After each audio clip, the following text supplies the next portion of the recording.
Nandito nga pala kami sa sa harapan ng dagat, Gangwon-do. So dito kami matutulog mamayang gabi para ma-experience din namin yung pag labas ng araw. Isa to sa mga sikat na tourist spot dito sa South Korea, Gangwon-do. So may mga ipapakita pa tayong iba't ibang lugar dito. And lalatag lang namin yung tent para maayos na, para gala-gala na lang tayo. Let's go!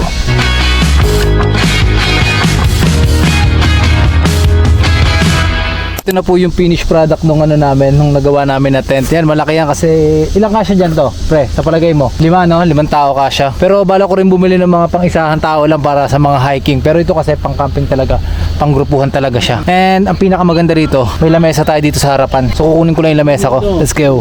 Napagplanuhan namin puntahan tong lugar na to dahil balita namin pwede ditong magluto at pag-camping. At higit sa lahat, isa lang naman to sa pinagshootingan ng BTS sa music video nila na Spring Day. So ayan nandito tayo ngayon sa Gangwon-do kung saan isa sa mga pinagshootingan ng BTS, kung kilala niyo ang BTS, yung Bangtan Sonyeontan. Isa sa mga top 1 dance group dito sa South Korea. Ito sa mga pinagshootingan nila ng kanilang nalimutan ko. Parang Spring Day yung kanta na yun.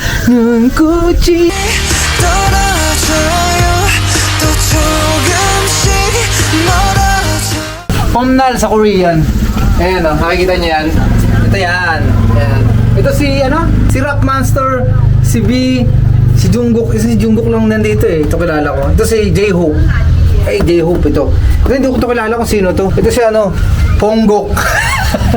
So ayun, punta lang kayo dito. Accessible naman. And diyan kami nakatent. So tapat namin yung location. So magsiswimming kami. Magdi-deep diving kami nila kay Vlogger. Let's go, vlogger! Dito na kami! Maliligo na kami. Grabe, white sand mga sir. Dito, sarap dito. Ay, maliligo muna kami guys. Kailangan namin makahuli ng isda. Sisisid na muna kami. Nang pagdating namin dito, sobrang namangha kami sa ganda ng dagat. Bukod sa pino at maputing buhangin, malinis at malinaw din ang tubig. At talaga namang nakakamangha ang mga kaganapan.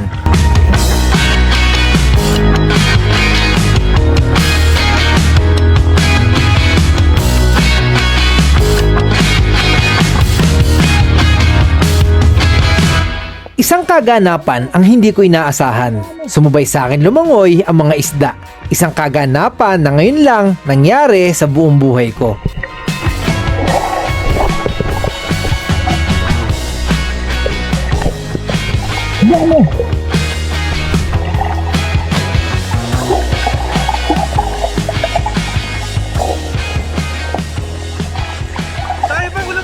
Nagulat ako kasi biglang umahon yung mga isda. Isang eksena ang hindi ako makapaniwala. Mga pangyayaring sa panaginip ko lang nakikita at hindi ko inaasahan na ako mismo ay masasaksihan ang mga ganitong pangyayari. Dami Uy, ang dami Dami! Dami guys Laki, nakakuha ka lakay. Ayun Ang dami Doon yung mga Korean nangunguha din Ang dami!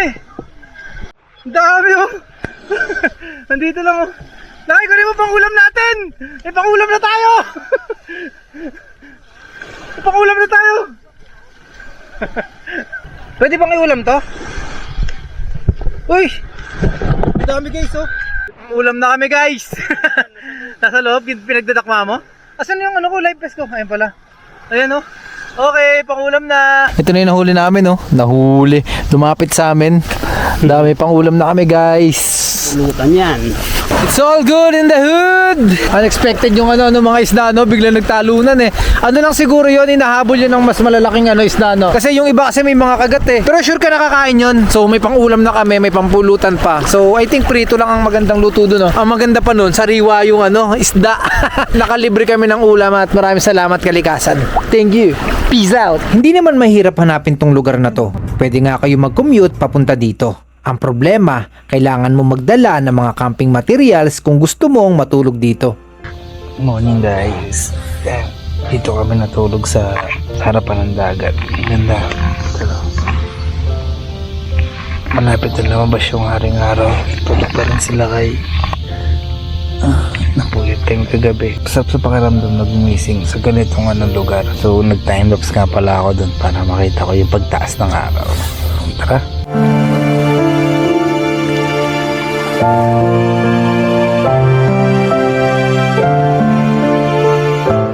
Grabe, ang sarap ma-experience yung mga ganitong bagay, di ba? Ayan o, pangat na siya. Kanina nandun pa siya sa may pinakababa eh. Ang maganda pa, yung araw, dumadaan yung bangka. Ang astig!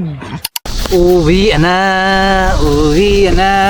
Tapos na ang ating bakasyon. Solid dito guys, pagka trip nyo pumunta kayo dito kasi walang masyadong bawal dito. And then, mapresko, mahangin. Wala masyadong bawal dito. Unlike dun sa mga pinuntahan namin, ang problema dito, kailangan alisin nyo yung mga kalat nyo, tapon nyo sa tamang tapunan. Na yung ibang mga nagka-camping kasi kung saan iniiwanan yung gamit. So, kung pupunta kayo sa mga ganitong lugar, yung mga basura nyo, pakiusap, itapon nyo po ng maayos. Huwag nyo ikalat kung saan.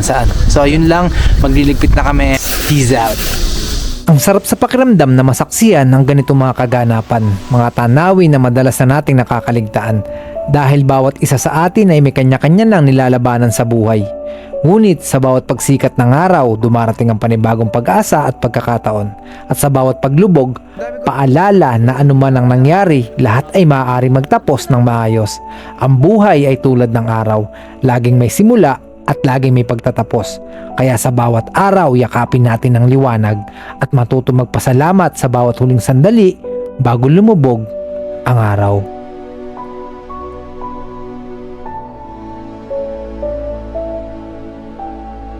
Pagin ang mundo, kahit ako mag-isa, gagawin ko ang gusto.